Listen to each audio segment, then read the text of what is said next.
What's up everybody, it's Joe from Gadgetry Tech, and today I am finally able to talk about my stealth pads for the Nova Pro all the way down to the Nova 1. And when I say Nova Pro, this is referring to the wired model. I released the stealth pad several months ago, which is a special pad with very specific tuning properties for the Nova Pro Wireless. It was far more successful than I anticipated, so I'm really sorry if you were trying to get one and it's out of stock. I'm pleased to say that it's now in stock again. We made a lot more.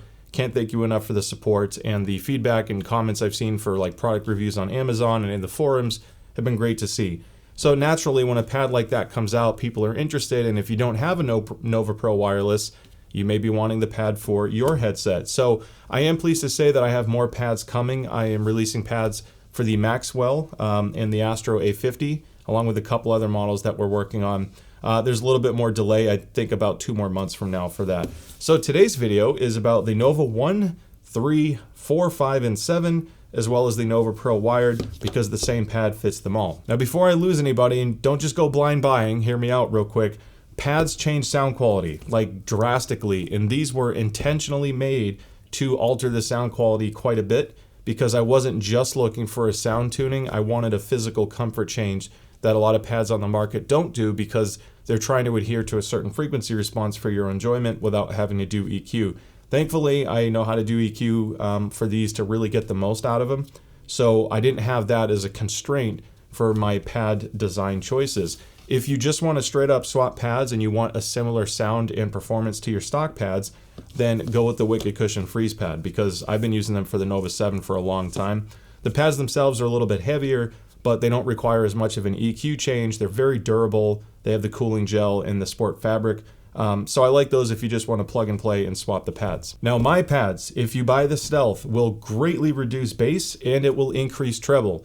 To some extent, without EQ, it's not the best sound profile. I knew that going into it. There are other reasons why I went with this pad material, and part of that comes down to breathability, and I want your headset, whatever I make this pad for, to feel more like an open back, even though you have a closed back. And the sound quality differences you get, like even the Nova 1, which is a very affordable headset, when you switch over to the Stealth Pad and apply EQ, it's quite insane how good they can sound and open. So just keep that in mind. Don't just switch these, plug them in, and assume everything's gravy. We gotta talk about EQ. Now before I get too far though, I wanna cover dimensions and how easy it is to swap. So this is the pad that came on the Nova 5, and this is the Nova 5 right here.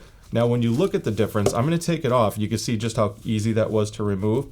The dimensions are a little bit different. Now the Nova pads are a little bit more narrow, or at least my Stealth pad, but they're taller and deeper. So I'm at like 45 millimeters of width on the stock pad and just about 55 millimeters of height, and then this is going to be very hard to do top down, but just under 20 millimeters of depth. So this guy is 42 millimeters of width, maybe 43, depending on your tolerances, and 60 millimeters of height.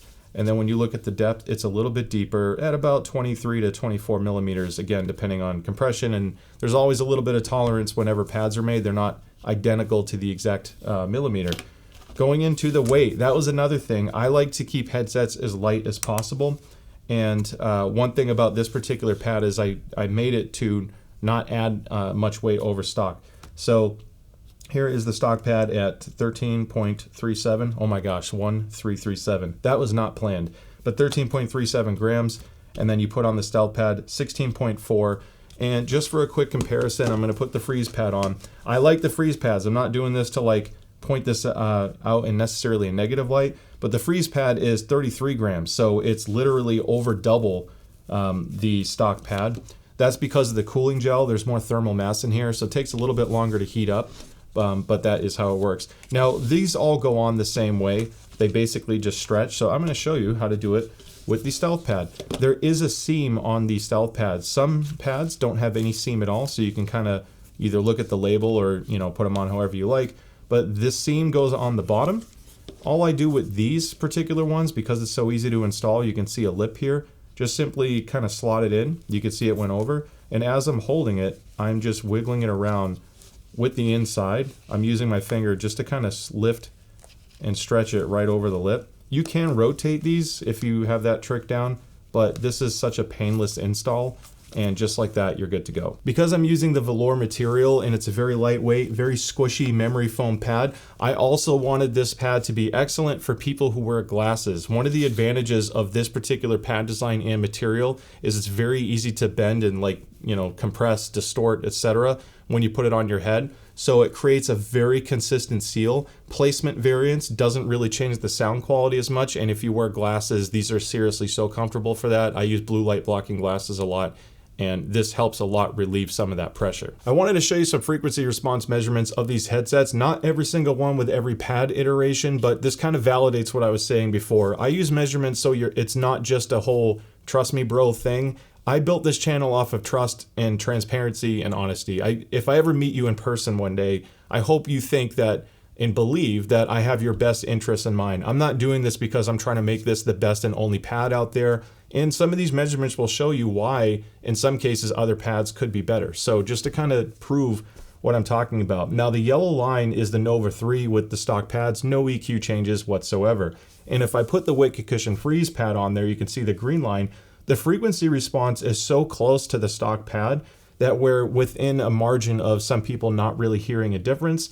And this is what I was talking about earlier and why the FreeZe Pad is nice. You can just straight up swap it. Now, if I switch headsets and look at the Nova 5, here's the Nova 5 frequency response without doing any EQ. If I put the Stealth Pad on it, there is a massive difference in sound quality change or frequency response. You can see a huge bass decrease, again, without changing anything. And if I look at the inspector, there's, just by looking at it right there, I'm losing 10 decibels of bass in the peak bass output area. This part gets really close in the mid-range, and then when you get into the higher frequencies, the ear gain region, which is a common issue with Nova headsets in general from SteelSeries, they have a big dip in the 4K area, and this is part of what I wanted to address. There's a lot that goes into this. I've made so many iterations. I have so many different pads with different fill materials, different inner liner versus full velour, etc. This was the best happy medium I can get. They gave me the comfort and consistent sound quality I was looking for, whereas the EQ takes us the rest of the way. So you can see that if you just pad swapped, you're going to lose a lot of bass, and as a result, from the treble staying the same and or brighter, it's going to sound like a much more airy, sparkly headset. Thankfully, EQ does exist, and I didn't want to focus only on the PC players that have full parametric EQ thanks to SteelSeries Sonar software. A lot of people buy SteelSeries headsets for gaming, and they have different limitations. The Nova 1, for example, does not have any electronics built in. It's just a headphone cable. So if you're plugging this into a PlayStation, that really gives you no way to EQ it. Luckily, this was the least impacted by frequency response change from all the headsets here by switching to the Stealth Pad. However, if you just want a pad upgrade and you cannot do EQ, like the Nova 1 on PlayStation, I would consider the FreeZe Pad. That's my personal suggestion. Otherwise, on Xbox, you can use the Dolby Atmos app to apply EQ. The Nova 3, the Nova 4, and the Nova 7, they have a 10-band EQ that you can save to it, and they also support parametric EQ if you're playing on PC. The onboard 10-band EQ works perfectly fine for Xbox and PlayStation because you can save those EQ settings to it.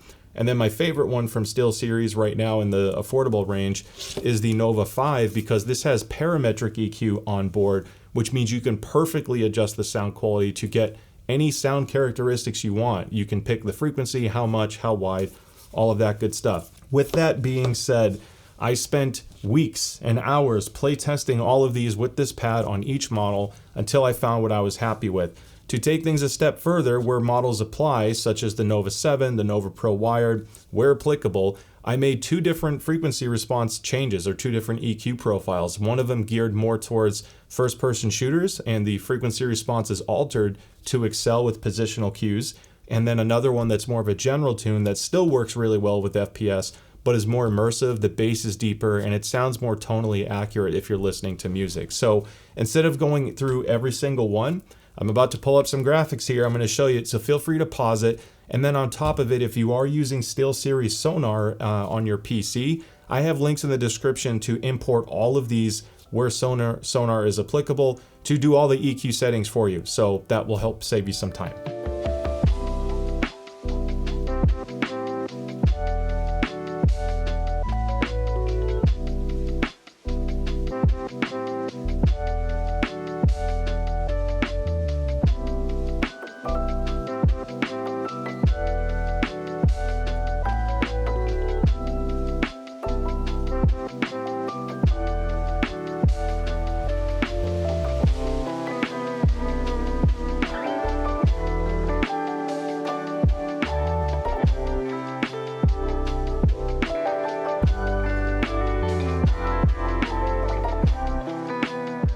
Now the last warning I have to give you is when you switch pads to something this breathable and airy is there's less sound isolation. So if you're trying to lock everything in and not hear your surroundings, a breathable pad like this is going to do less of that. The whole idea of making it sound more like an open back has a byproduct of less noise isolation. So the stock pads are going to isolate pretty much the best. FreeZe pads are really close, and then the Stealth pads are much more open and less locked down.